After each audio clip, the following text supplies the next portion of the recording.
The courthouse was unusually loud that Monday morning. Reporters buzzing like flies outside, cameras flashing as people streamed through the doors. Inside, the scent of old wood and coffee lingered beneath fluorescent lights that hummed with the kind of monotony that only government buildings possess.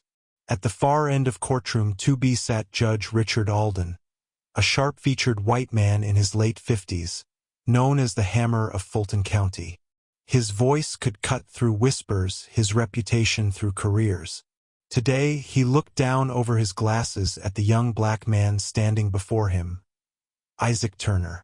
Isaac was 32, tall, quietly built, his suit slightly worn at the cuffs. He stood with both hands clasped behind his back, his brown eyes focused but calm. A man who carried storms behind silence. He wasn't a lawyer by title. He wasn't even supposed to be in this courtroom. And yet, today he stood before the bench, defending someone no one else dared to touch. A quiet murmur rippled through the gallery. They weren't here for the case, they were here for the spectacle. Judge Alden leaned forward. "Mr. Turner," he said, his tone laced with mockery, "you're aware that this court doesn't permit amateurs to play pretend, right?" A few chuckles from the gallery. Isaac didn't flinch. "I'm aware, Your Honor," Isaac replied evenly. "But since my brother's life depends on it, I couldn't find anyone willing to speak for him. So here I am." The laughter rose again. A wave of snickers, reporters scribbling fast. Alden smiled coldly. "This isn't a street debate, son. This is the law. You think you can just walk in here and out-talk trained attorneys?" Isaac's gaze didn't waver. "No, sir," he said softly. "But truth doesn't need a degree." The courtroom went quiet. Even Alden's smirk flickered, just slightly. Isaac's younger brother, Caleb Turner, sat shackled behind the defense table. 26, a mechanic from the South Side, accused of armed robbery and assault on a white business owner. The evidence was conveniently overwhelming. Fingerprints, a witness, even a grainy video. But Isaac had spent the last 6 months tearing that evidence apart, piece by piece. He had no legal training, no backing, no allies. What he had was obsession and something burning deep inside him, the belief that his brother had been framed.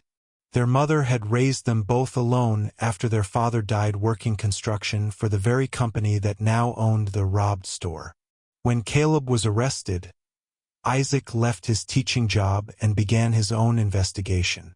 He had found patterns, missing timestamps, a cop with a shaky record, a witness who'd suddenly vanished. But no lawyer wanted to touch the case. Not in Atlanta. Not against them. When the hearing resumed, Isaac walked to the evidence table with a thin folder. The prosecutor, Charles Whitmore, a white man in his 40s with expensive shoes and colder eyes, smirked. "Your Honor, if we're quite done entertaining Mr. Turner's fantasy of being a lawyer, I'd like to proceed with my closing." "You'll get your turn," Alden said. "Let's see what the young man thinks he's found." Isaac opened the folder. Inside were photographs, old invoices, and a single printed email. He placed them carefully on the bench. "This," Isaac said, "is an invoice dated 2 days before the robbery. It shows that the security cameras at the store were under maintenance, meaning that video that supposedly caught my brother couldn't have existed." The courtroom buzzed. Whitmore frowned. Alden leaned back. "You're accusing law enforcement of fabricating evidence?" the judge asked. "No, sir," Isaac said, voice calm. "I'm saying whoever gave you that footage wanted you to think my brother was guilty before you ever looked." The gallery murmured again, journalists scribbling faster. Whitmore stood sharply. "Objection. Conjecture without proof." Isaac turned.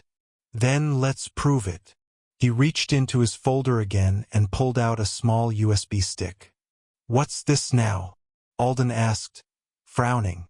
"Body cam footage," Isaac said.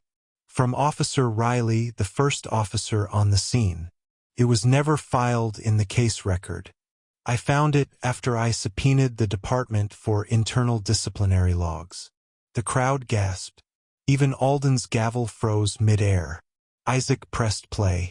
On the projector, shaky footage appeared, the store, lights flickering. A man ran past the camera. White hoodie, mask. But shorter, stockier than Caleb. Then a voice. Riley, cameras rolling. Delete this once we're done. The sound made the courtroom explode. Alden banged his gavel, shouting for order, but the damage was done. Whitmore's face had gone pale. Isaac didn't smile. He simply turned back to the judge. Your Honor, he said quietly. You wanted to know if I could out-talk trained attorneys.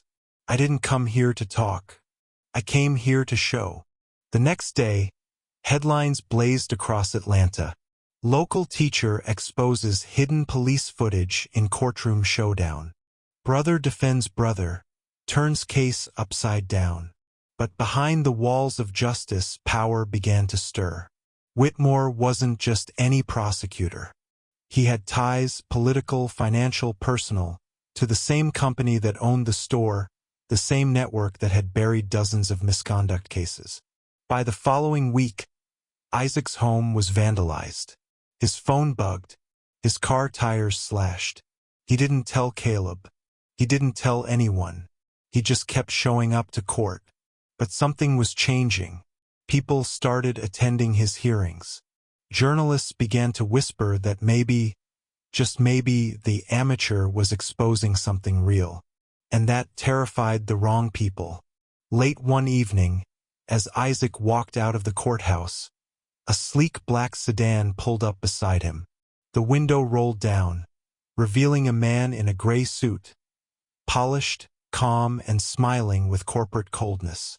Mr. Turner, the man said, you've made quite a stir. Isaac stopped, unreadable. Who are you? Someone who appreciates order, the man said. And right now you're creating chaos. Drop the case. Take this. He tossed a thick envelope onto the sidewalk. You've proven your point. Walk away. Isaac looked at the envelope, then back at the man. Tell Whitmore, he said. That truth doesn't scare easy. He walked off. Inside the car, the man smiled slightly. Then truth will have to learn fear. The following week, everything turned.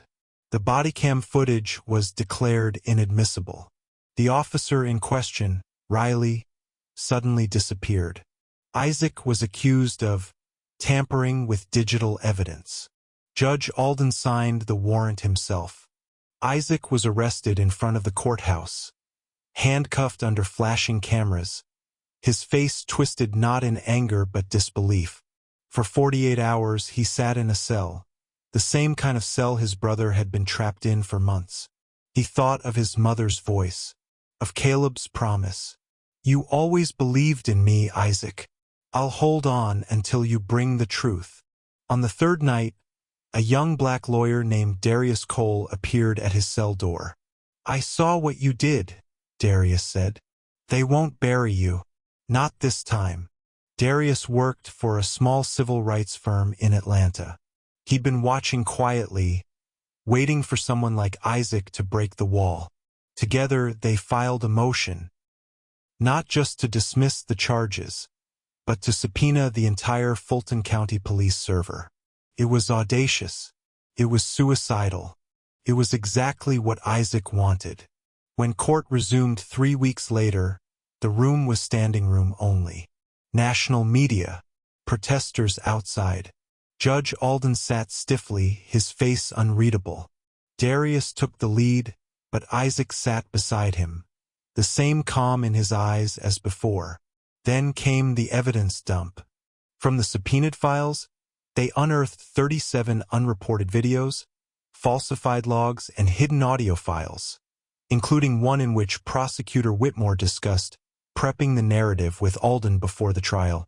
When the clip played, Alden's face went white. Turn that off, he roared. But it was too late. Every word echoed through the courtroom speakers. The kid won't last. I'll make sure the brother's motion never sees daylight. We need this case clean for the donors. Silence. Then pandemonium.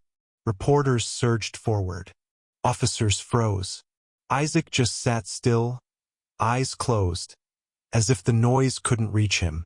By week's end, Alden was under federal investigation. Whitmore resigned. Caleb was freed. And Isaac Turner, the amateur, became a name the city whispered like a legend. Months later, Isaac returned to his old job, teaching history at a public school in Atlanta's South Side. His classroom was small, the windows drafty, but the walls were covered with quotes about justice and courage. One afternoon, a student asked him, "Mr. Turner, why didn't you just fight them the way they fought you?" Isaac smiled faintly, looking out the window. "Because they were louder," he said. "And when you fight loud people, the truth gets lost in the noise. So what did you do instead?" He looked back at the class, eyes gentle, steady. "I made them hear silence, because silence, when it's filled with truth, is louder than any gavel." Outside, the autumn wind blew through the cracked window. The sound of kids laughing echoed from the hall, bright and unburdened.